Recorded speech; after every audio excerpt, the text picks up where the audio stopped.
Bu səsi sevməsəm də, amma bu tutmanın necə xırçıltılı və dadlı olduğunu sizə başqa formada ötürə bilməzdim. Bu il kələm şorbasını fərqli formada tutmaq qərarına gəldim. Artıq ondan əminəm ki, bundan sonra kələm şorbasını eyni ilə bu formada tutacağam. Ərzaqların miqdarını və adını videonun alt mətnində qeyd edəcəm. Ora baxaraq siz bu resepti daha dəqiqliyinə istifadə edə bilərsiniz. Keçək hazırlanmasına. Bunun üçün ilk öncə bütün ərzaqlar ayrı-ayrılıqda doğranılır. Mən kələmin xırda doğranılmış halını sevmədiyi üçün onu iri laylar halında doğradım.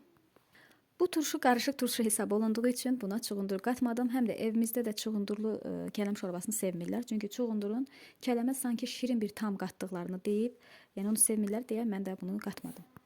Doğradığım ərzaqları lay-lay malirovna vedrəyə yığaraq üzəri üçün turşu suyu hazırladım.